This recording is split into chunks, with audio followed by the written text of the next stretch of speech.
Oh, are you ready? Okay, go.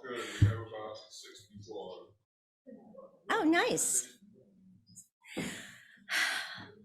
I will not die an unlived life. I will not live in fear. I choose to live so that which came to me as seed goes to the next as blossom and on to the next as fruit. Words of Donna Makova. Well, good morning to you all and to those on Zoom. Join with me as I ring the Tibetan bell as a call to service. Listen to the sound as it fills the sanctuary and then recedes back into the silence. This is the time to open your hearts to what we will give to each other during this service.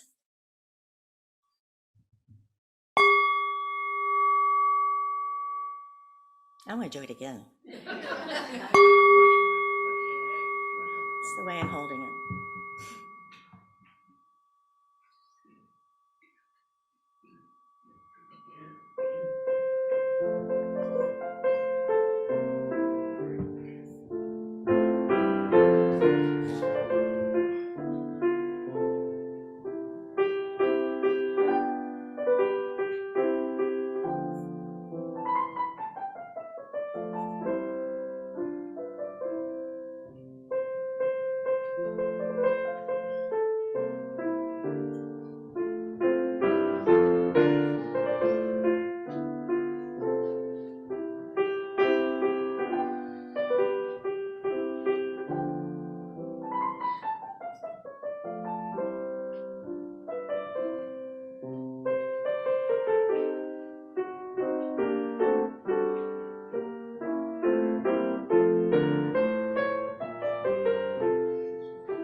Thank you, Michael.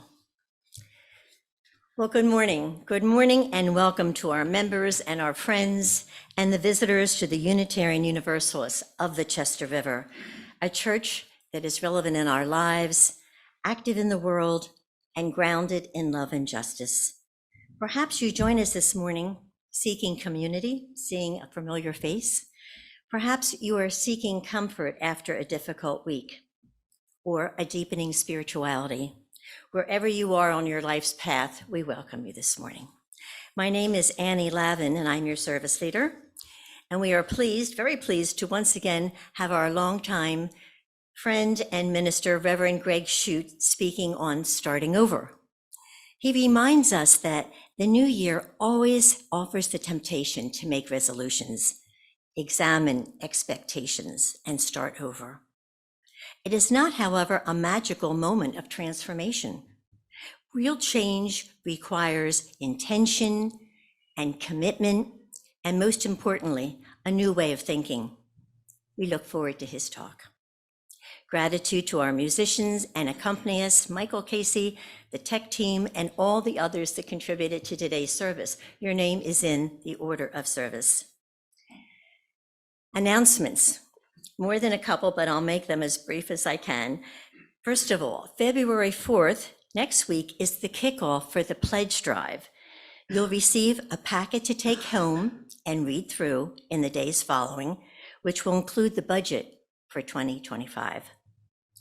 Also on February 4th, which is next Sunday, the Social Justice Committee will introduce February's Social Justice Outreach, and it is racial justice. It'll be referenced during the service, and we're going to have afterwards a light lunch that is provided for those who will be staying for the discussion on the topic of racial justice, led by Reverend Jill Tolbert. Let me mention that in your reflections, in your order of service today, all this is given in great detail. So if there's any question, just check out those places. Okay, now we're going to leap to the next week, which is February the 11th. After the service, there'll be another luncheon. Wow. This one is provided by the Pledge Committee. It will be followed by a presentation of the budget, a written copy. Remember, you took home the week before.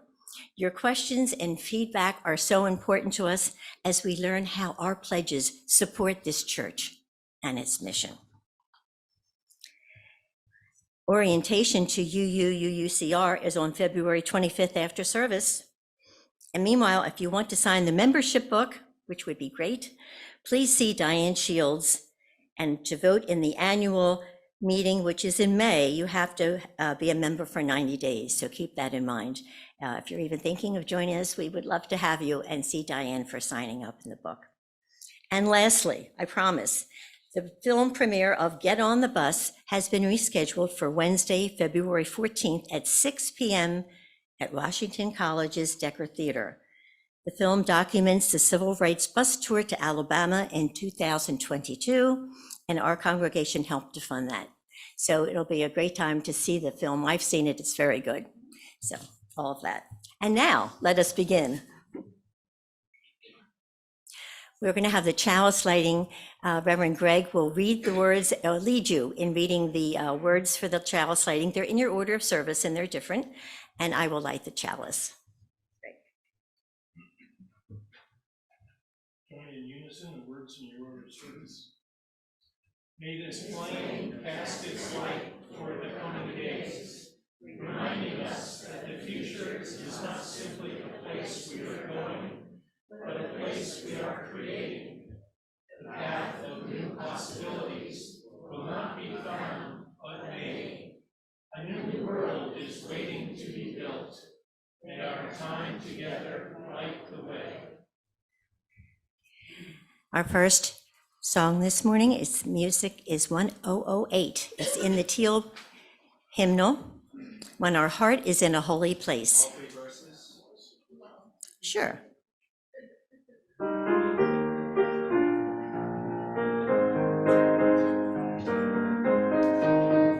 Please stand as you are able. When our hearts are in a holy place, when our heart is in a holy place,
Well, we're still in the first month of the new year, barely, and there's a familiarity to this sense of new beginnings. Think for a minute. How many times have we wrung out the old and rung in the new? How many times do we make all kinds of resolutions, some weighty, some not? Some we stuck to faithfully, many we didn't. For me, the new year is a time to stop and give a hard look at those resolutions I've already made and see how they're working out for me. Are they sharpening my focus on all I hold dear? Are they drilling down on who I am so I can better know myself and live out the truth which is mine alone? This time of introspection is also when I feel a nudge sometimes to get out of the way those things that aren't serving me before I can move forward. Reverend Gretchen Haley, in her work Step Zero, asks the following question. If you had the chance to start again, to make your life from scratch, to decide what sort of person you would be, whom you would love, what would be the content of your days? What songs would you sing to yourself or with others? What prayers would you let fall from your lips urgently and with praise, with mercy and hope? If you could now take that first step, think of the journey you might begin. Across deserts, maybe mountains. Or would you take to the sky, which despite the bitter cold is still vast and filled with light? Tell me, what work would you take? What mischief would you make with boldness and bravery? What failure would you, at this age, now embrace? Or maybe release? And where in the end would you return to and call home? In this new day, still early in the new year, no magical wondering or thinking is required. For such a chance, such a window, such an opportunity is always available. So now listen to the ins and outs of your breathing and the invitation of your spirit to begin now, to live like we really mean it, to see with new eyes the life that already is and always has been available, to respond to this gift with wonder and gratitude, to tend this flame even when it breaks our heart to keep showing up, to go with great courage into this dawning day of our lives. So may it be. Acknowledgements of the heart is when we share joys and concerns, the bright days, the shadowy ones, with each other in the beloved community. I will light the flame, the candles for you if you want to come up and use the mic to share with each other a joy or a concern.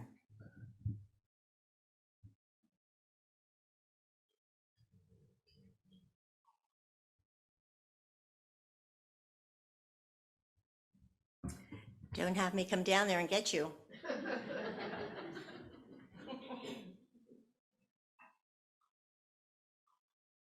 I'm going to light the first one for all of those who are newly victims of COVID. We all thought that was over, and surprise, it's not, and it's something to be wary of and careful of. So for those of experiencing it for the second time or maybe the first, we have lit a candle.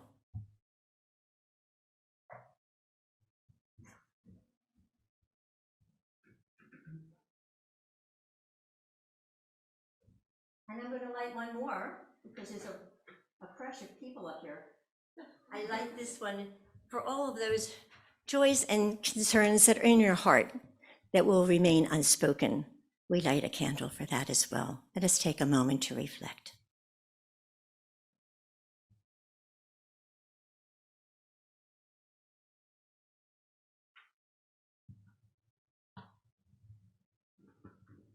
And may it be. I'm going to pass the basket now while Michael plays. For this congregation, which is special to so many, a place of memory and of hope, for we are now the keepers of the flame.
Thank you, Michael. Love the flourish. And now, in your gray hymnal, in the back, number 660, we're going to read To Live Deliberately. Why don't we start on this side of the sanctuary, and we'll have the response with the italicized print on your left. Okay. The theme today, of course, is starting over, so Henry David Thoreau is a good one to tune in with at this time. To live deliberately. Okay, everybody on this side. Why should we live in such a hurry and waste of life?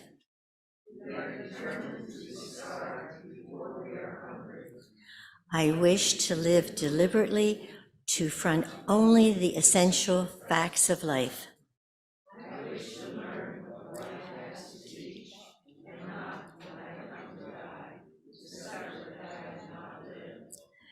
I do not wish to live what is not life. Living is so dear.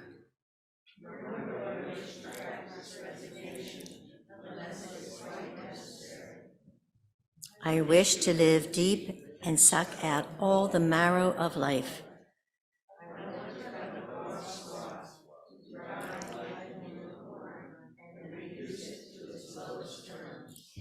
If it proves to be mean, then to get the whole and genuine meanness of it and publish its meanness to the world.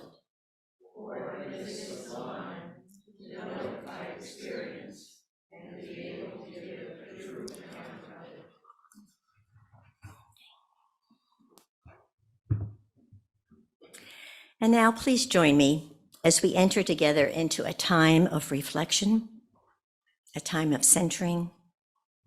Settle into your space, take a breath, rest your mind from thinking. Howard Thurman, the 20th century African-American theologian, reminds us how good it is to center down on occasions like this and take the time to see one's own self pass by. He says, the streets of our minds seethe with endless traffic, while something deep within hungers and thirsts for the still moment, the resting lull. Often with fatigue, but always with hope, we seek a fresh sense of order in our living, a direction, a strong, sure purpose that will structure our confusion and bring meaning to our chaos. We look at ourselves in this waiting moment and see with clear vision what kinds of people we really are. And are we at peace with what we see? Is the desire for passion and purpose to our days still alive, or is it merely a dream from yesteryear? Floating up through all the jangling echoes of our turbulence, there is yet a sound of another kind. Can you hear it? A deeper note which only the stillness of the heart makes clear. I invite you to find that stillness and sit for a moment with Thurman's questions. Where is your treasure, and what do you love most?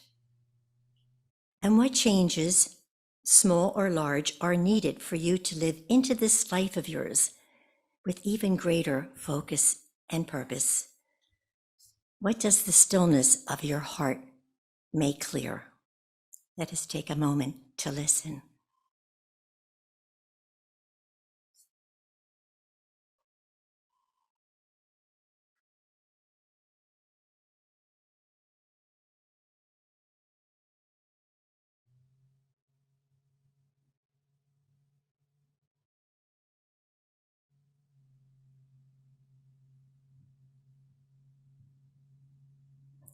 Blessed be. And now it's my pleasure to invite Reverend Greg Shute to the pulpit. All about starting over.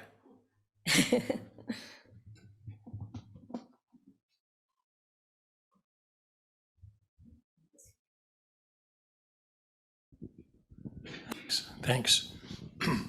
Thank you, Annie, and thank you all for inviting me once again. It's always such a pleasure to be here. I was a little concerned this morning. I was disappointed. It takes 49 minutes to get here from my house. You're just a little too far away to come regularly. So you've really set the stage with a lot of things. Thank you for that. That Howard Thurman's question about who are we really? That's basically what I would like to talk a little bit about today, how we assess that, how we ask that question and how we respond. We are 4 weeks since the first of the year, and January is often a time for doing New Year's resolutions. And I'm not going to ask how many of you made reservations. Yeah, resolutions. But it's a temptation, certainly a temptation when we turn the calendar over, put up a new calendar, to think that somehow the invitation is there to make some significant changes, to think about it, and to turn over a new leaf in our life as well. And I'm always curious to know, of those of you who have made resolutions, how many of you are still keeping them? Because I know from personal experience that I used to make resolutions, and I never managed to keep them. I was going to join a gym. I was going to exercise religiously. I was going to diet. I was going to be more frugal, save more money, spend less money. I was just going to, in general, be a better person. And I never managed to keep any of them, except for one. One resolution I made about 30 years ago, I have actually been able to keep. And that resolution was to no longer make any more resolutions. And so I live with that all the time. But, January 1st or any moment in life is no more significant really than any other moment. And the absolute essence of making a change in our life then doesn't depend on a calendar day and on a moment as much as it depends on something within ourselves that changes us. Friday, I was walking down in Alexandria visiting our daughter and her family, and walked by the Baptist church. And on the sign out front, they had a quote from Taylor Swift that said, "Today is not too late to become something new." And I thought, that's a great thing for New Year's. And it's also tempting, but not necessarily true. Because as much as I would like to be somebody new today, I really can't. I'm too much a product of my history and my past and my present and the future that looms in front of me as well. So there's only a certain amount of difference that I can then make in my life, I think. And I think it's limited by who I was and who I'm going to become, absolutely.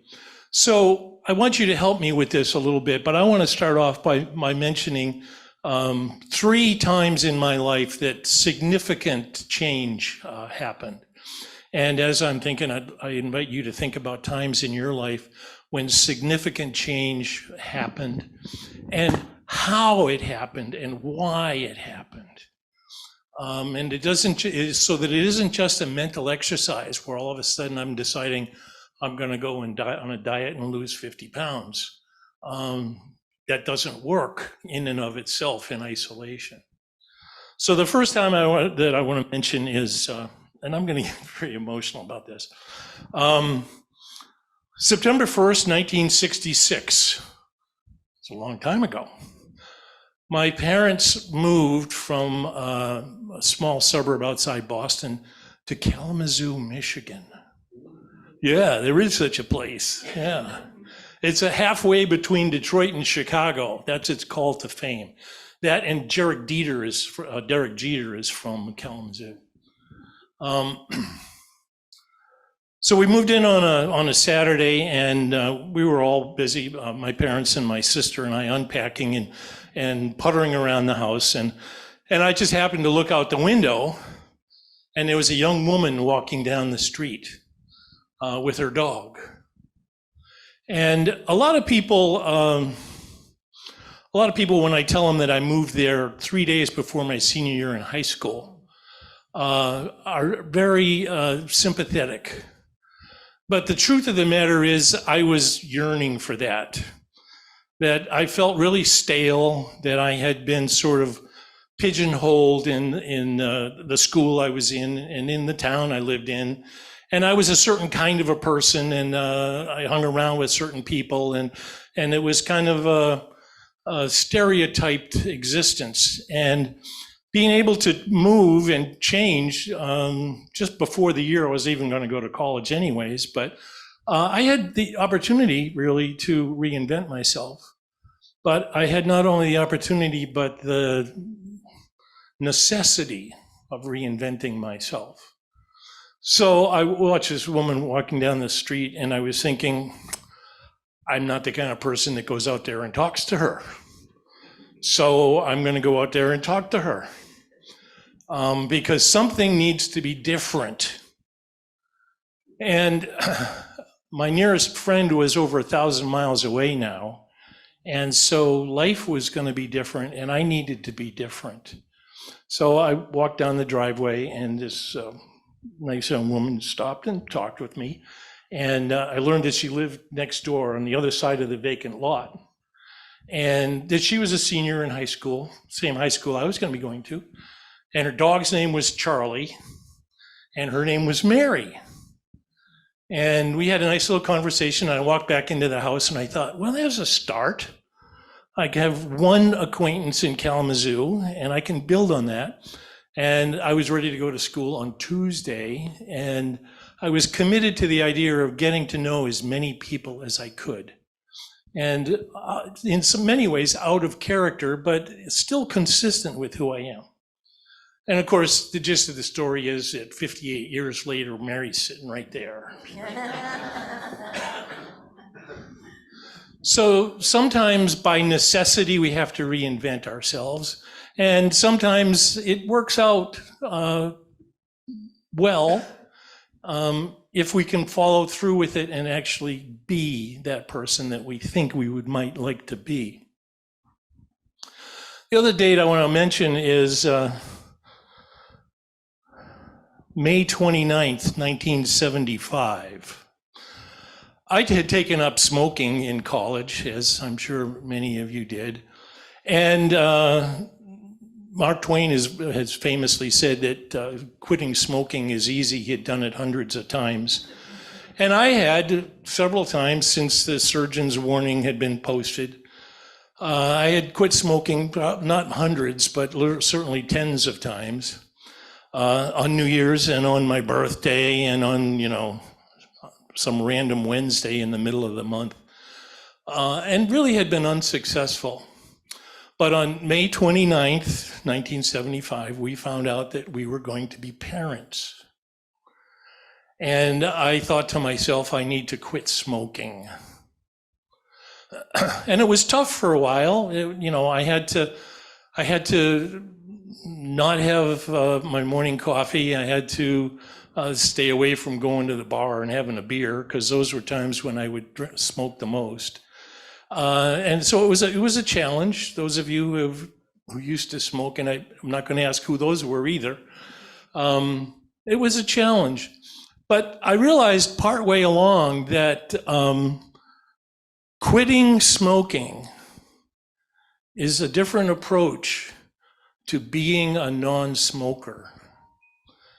And that I realized that what I wanted to be was not somebody who quit smoking, but I wanted to be somebody who was a non-smoker, which gave it a positive and affirmative projection rather than a negative thing. It wasn't that I was giving up smoking, it was that I was deciding not to smoke. And that was a turning point for me, and it made it so much easier to move on from that. And I've never have smoked again since then. And I credit that with this notion of the change in my thinking, that it really was a change in my own image of myself, my self-identity as a non-smoker. The third date that I want to mention is January 28th, 2002.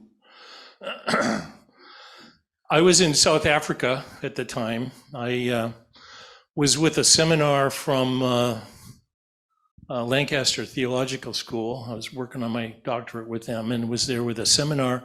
And we were charged with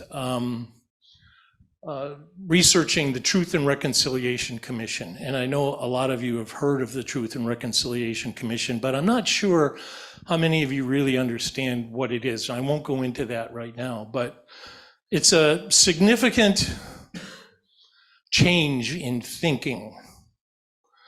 And on the 28th, I was down at the Cape of Good Hope, the most southwesterly, because not the absolute southern point of South Africa.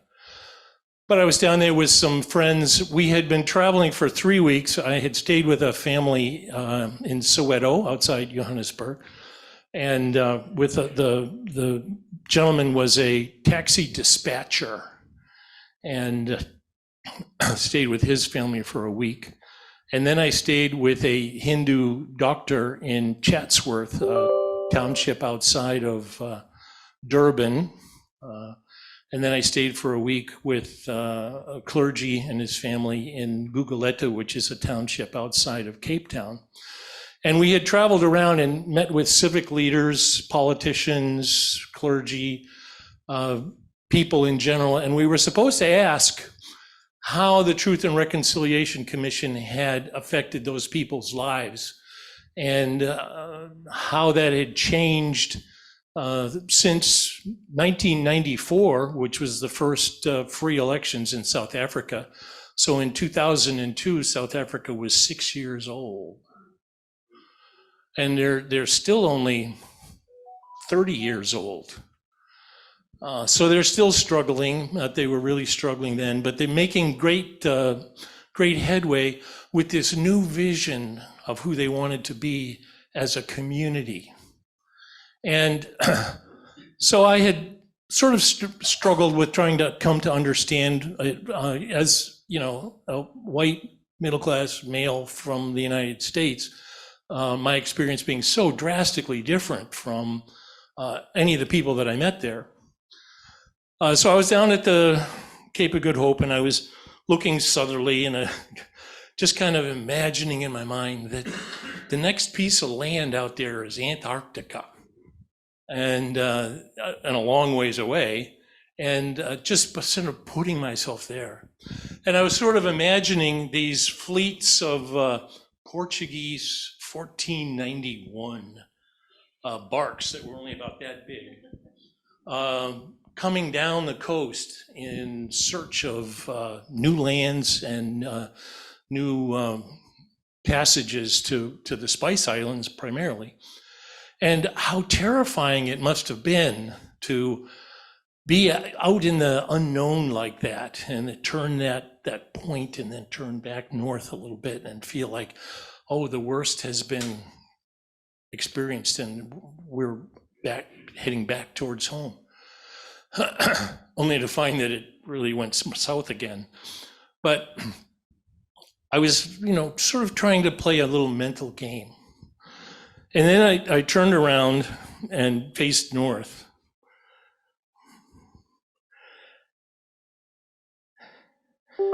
And I had this incredible surge of anger, desperation, exploitation, violence, the whole history of Africa extending for the next 5,000 miles, flowing down and facing me, and feeling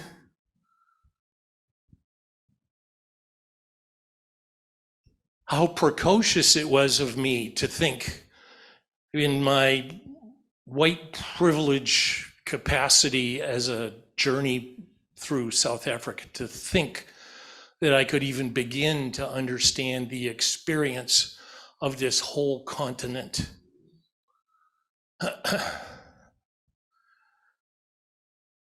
And I changed. All of a sudden, I got truth and reconciliation.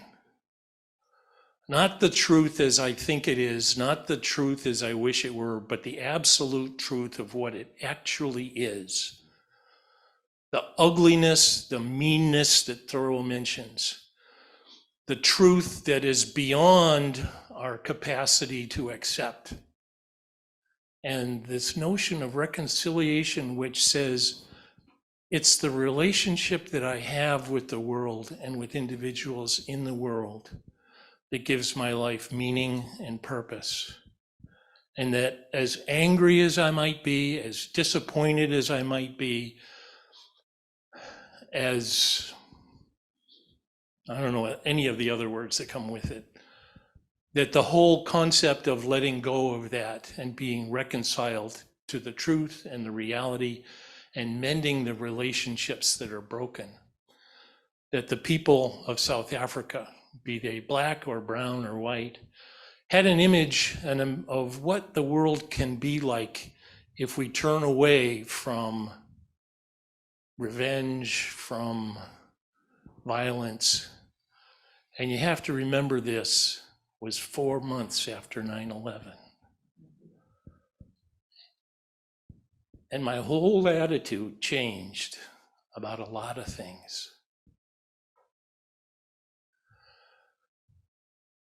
So change comes sometimes intentionally, sometimes by surprise, sometimes by necessity.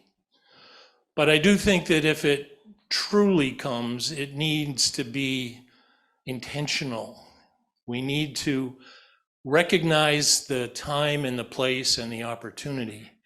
And we need to grab it and say, yes, this is the time and the place for me to be different than I thought I was. And it takes rethinking who we are, not just putting on a behavioral pattern of living, but to reassess the way we think about things. And no longer to be a smoker, but to be a non-smoker. No longer to be shy and retiring, but to be out in the public and take risks and speak out. And no longer to be angry and vengeful, but instead to decide to be reconciled to the world and the people in the world. And I think it takes that commitment to follow through with that and become something new. It's not easy to change, I don't think. It's not like we can just hit a reset button and a start over or whatever and begin to be somebody other than who we are.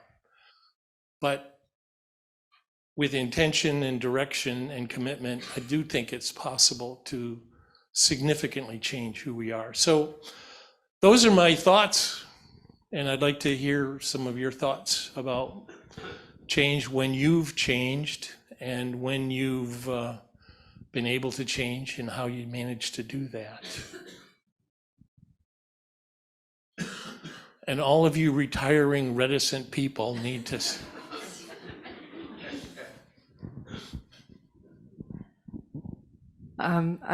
I have to think about when I graduated from college, and I grew up being very an obedient child. I did everything I was supposed to do.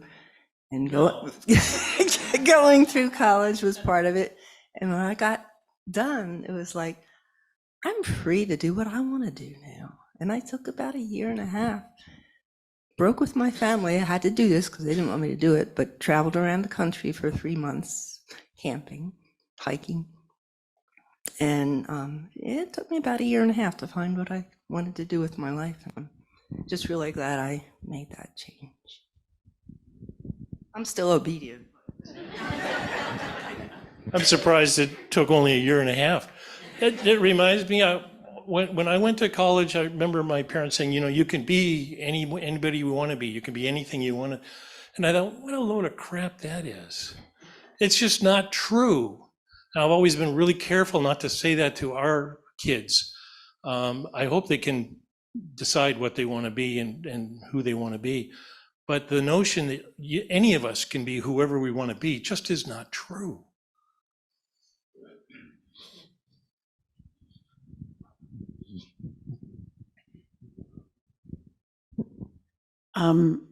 My story about quitting smoking is opposite of Greg's, which is, and I did also quit many, many times, but I went to this guy who called himself a hypnotist, and he said something to me, it was a group of people, and he said, when you're addicted to something, no matter how many times you quit, you've put that cigarette into a box, but it's still in the box. And if you ever decide to open the box, every effort you had is lost. All you have to do is just open that box and have one cigarette, and all of your effort is lost. So all you have to do is not open the box every day. And to this day, I think I'm a smoker, but I haven't smoked in 35 years because every day I didn't open that box. So changing sometimes means just ignoring the person in your head that thinks you're a smoker. I still dream that I smoke, and I feel really guilty when I wake up.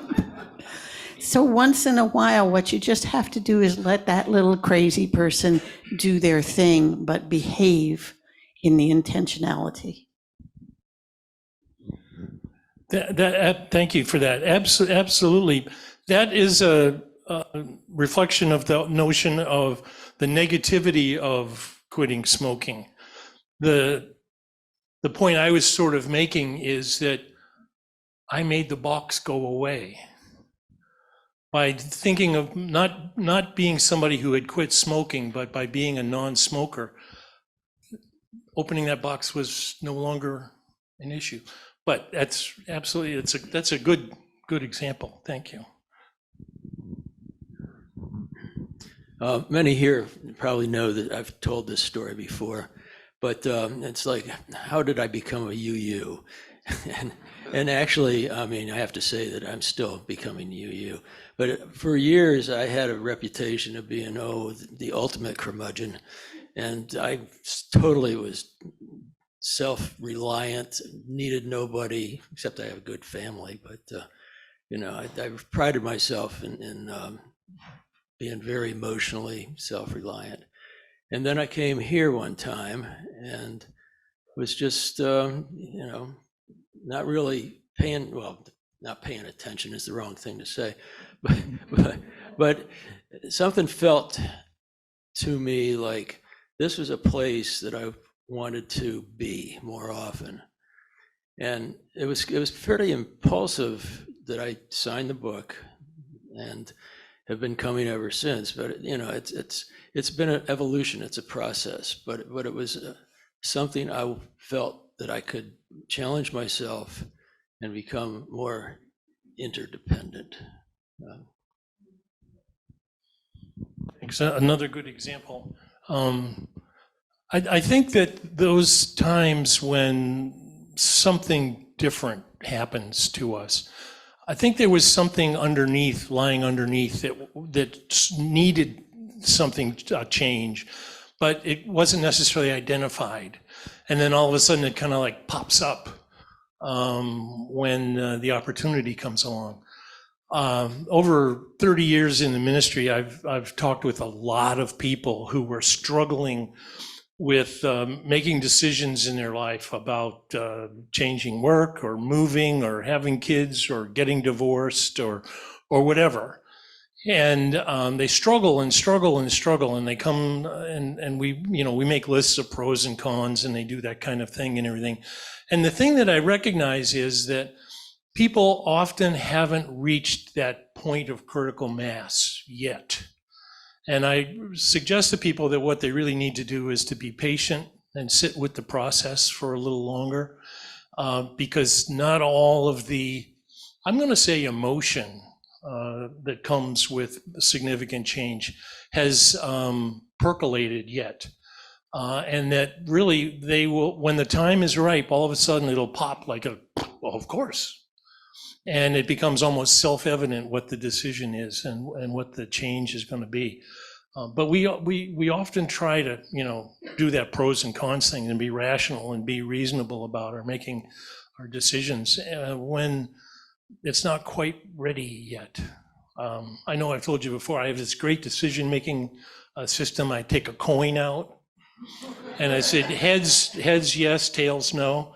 And you throw it up and it comes down and you look at it and you say, okay, do I go 2 out of 3 on this? And, so I know what inherently the answer is, but I'm reluctant to step out there and do it. So with my childhood, I was taught to not have opinions or boundaries. We were fully enmeshed. And so I spent most of my earlier adult years being afraid to be around people because I wasn't allowed to say no to their needs. It was my job to fill everybody's needs. And the second I started to set the boundary that I didn't have to fill everybody's need, there was this self-love. Like I learned that I could love me. And each boundary, more love, better boundaries. And it has just grown so that I can be in connection with others and be safe. And it was a huge change. And I love what you slipped in the better boundaries. So it's not getting rid of boundaries, it's managing them better and in a more healthy sort of a way. Thank you.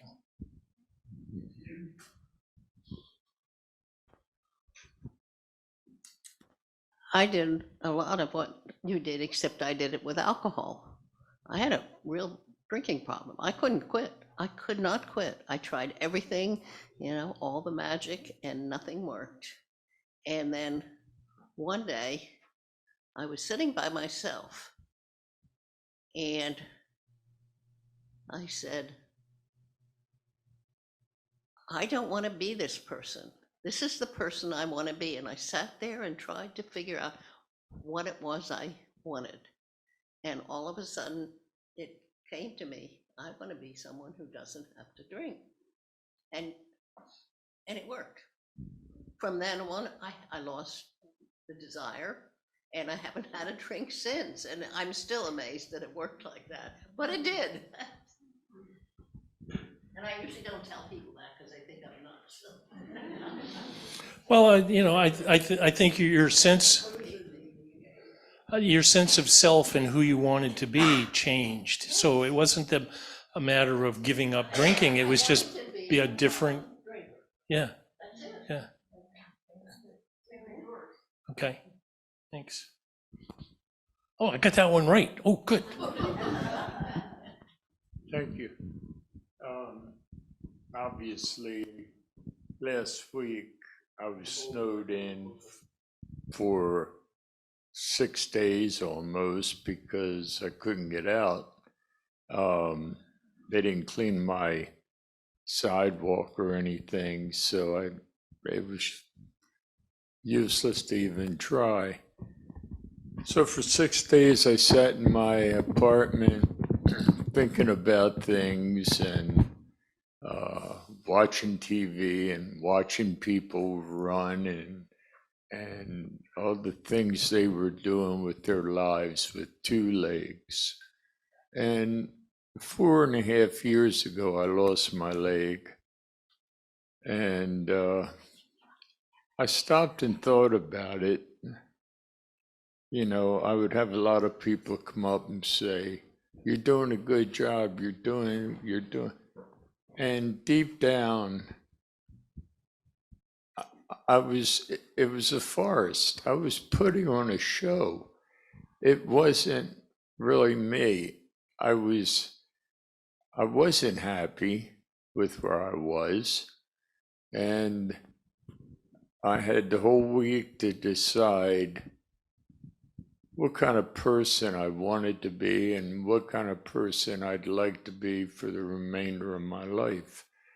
And it was so hard deciding, do I keep putting on this front and making people think that everything's okay? Or do I talk to people about it, which I never have? And it's been hard. I mean, I really think I was lying to myself and all my friends and relatives, how I was putting up with, my handicap. And I still, to this day, till now, first chance I've got to come to church. And I even thought about not coming because, I just wasn't feeling right about myself.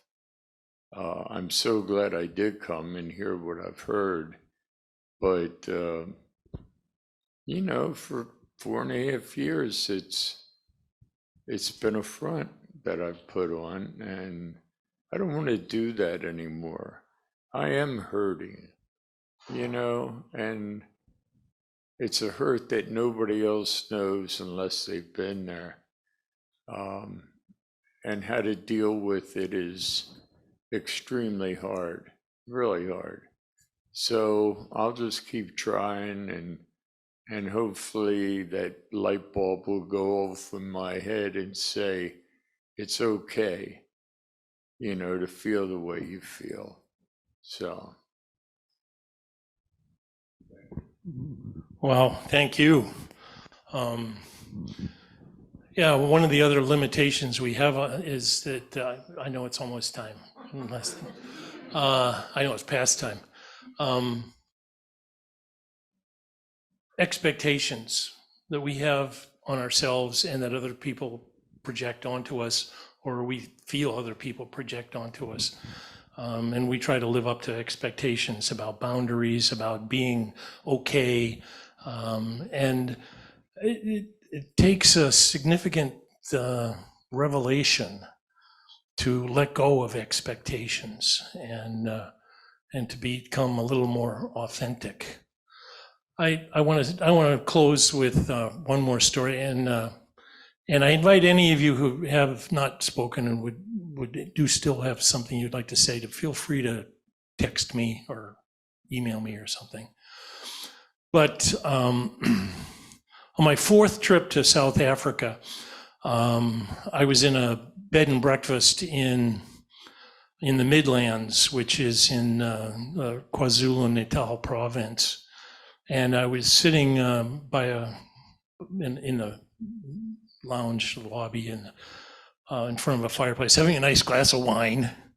And there was a gentleman sitting on the other side, obviously a Boer farmer, Afrikaans, white gentleman, kind of grizzled. And so we were just kind of sitting there, and all of a sudden I thought, I could ask him what the impact, if any, the Truth and Reconciliation Commission had on his life. I always have a hard time starting conversation. So I asked him, and him being a white minority, but well-off person, I thought that would be kind of interesting to get his take on it. Most of the folks that I had met before had been black. And he said, really hasn't had much of an impact on me at all. And I thought, well, that's so much for that. But then he said, the the whole idea of this change that's happening here in this country. He said, yeah, I've experienced some of that. And he had a fairly large farm, really a plantation, up in the high veld, and he had a real problem with his crops being raided and his cattle being rustled. And the new government really wasn't very good at law enforcement. And he was really getting quite angry at his significant losses.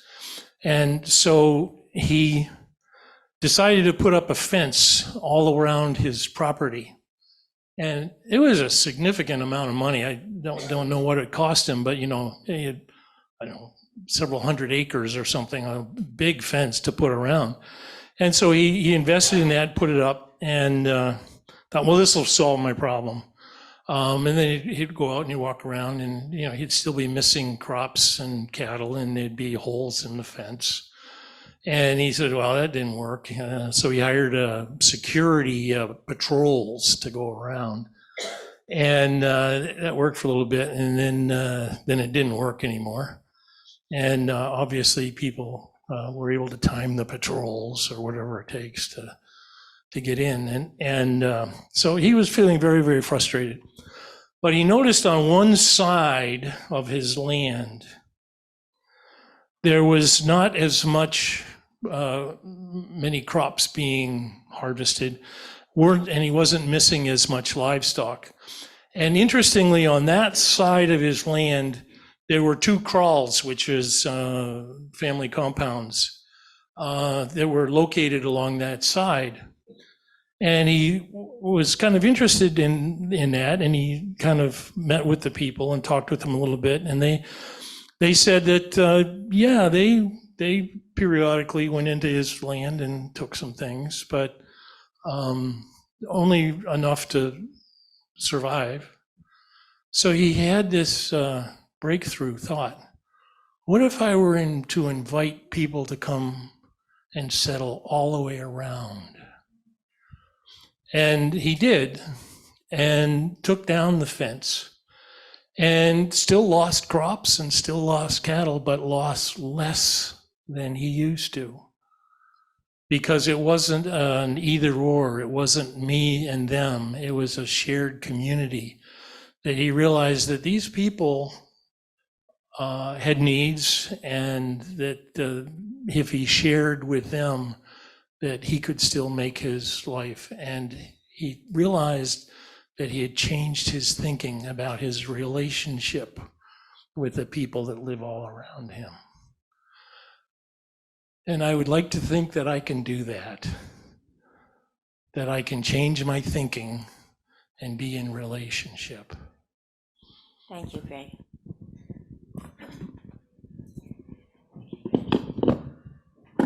We're going to skip over the closing hymn. I was thinking we can do that next week, but we only have Greg this week, so that's my thinking there.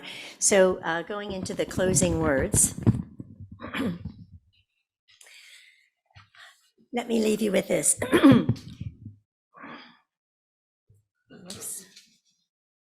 When one thinks of birds, our thoughts usually go to the songbirds, whose songs are melodious and they are the colors of the rainbow. But UU Minister Elizabeth Tarbucks, one of my favorites, prefers the everyday crow and finds inspiration from him. Says she, a crow is said to fly in a straight line from point of departure to destination. But that's not what I see. Crows fly in sweeping circular arcs across the apron of the sky, using all the available space from horizon to horizon before settling on that top swaying branch of the tallest tree.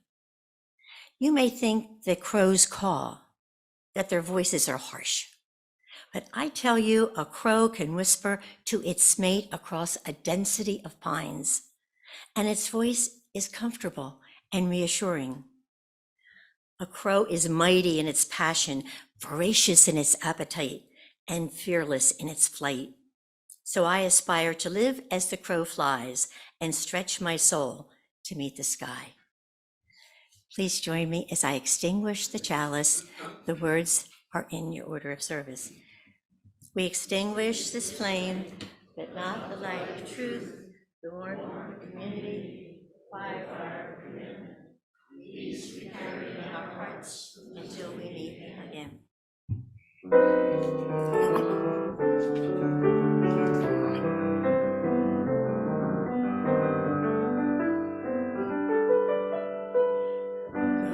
Lifted up, love bless your way. My starlight guide your journey into peace and the brightness of day.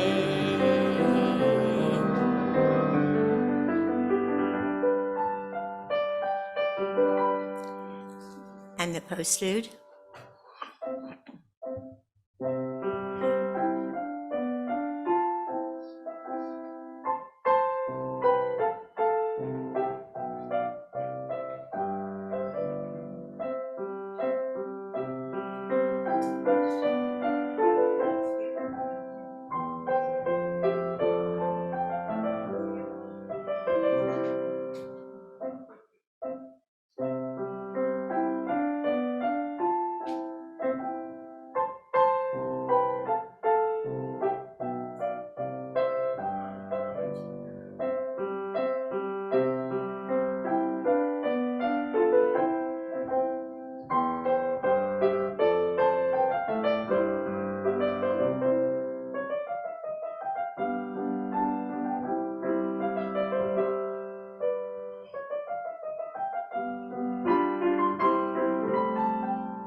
So let's gather up the goodness of this hour together, taking it into our hearts and then sending it out into the world, that all men may be loved and know peace. Have a wonderful week.